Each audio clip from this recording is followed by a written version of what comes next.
그래서 위에서 인정받은 수입 화장품 제조회사의 품질 관리 기준이 우수 화장품 제조 관리 기준과 같은 수준 이상이라고 인정되지 아니하여 인정이 예를 들어 취소됐어요.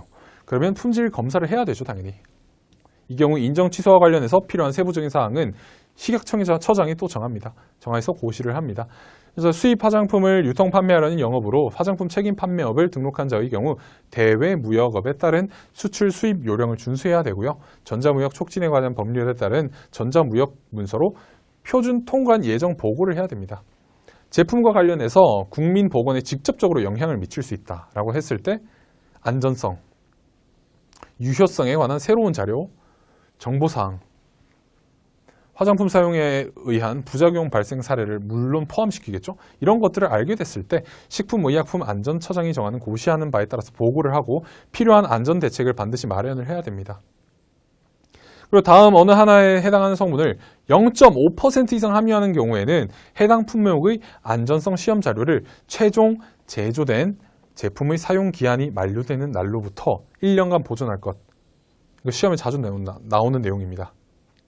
자, 특정 성분을 0.5% 이상 함유하는 제품의 경우에는 해당 품목의 안전성 시험 자료를 최종 제조된 제품의 사용 기한이 만료되는 날부터 1년간 보존해야 되는데 어떤 성분들이 있냐?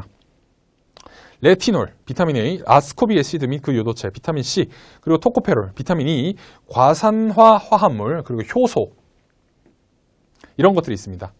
자, 그래서 맞춤형 화장품 판매업자 같은 경우에는 어떤 법이 있는지 보겠습니다. 맞춤형 화장품 판매업자 같은 경우에는 맞춤형 화장품 판매장 시설 기구를 정기적으로 점검 당연히 해야겠죠. 직접 만들어야 되니까. 보건위생상 위해가 없도록 관리를 해야 됩니다. 그리고 다음의 혼합 소분 안전관리 기준을 준수해야 되는데 어떤 기준이 있을까요?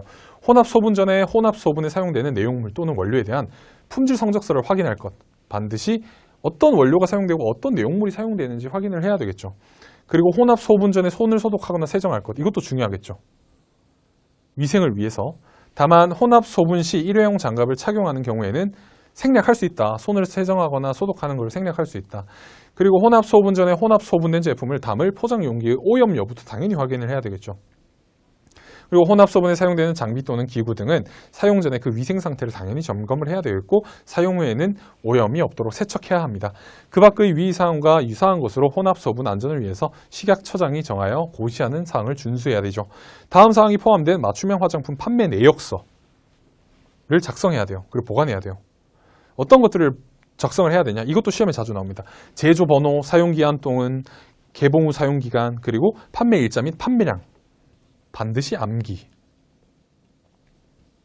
해 주셔야 됩니다.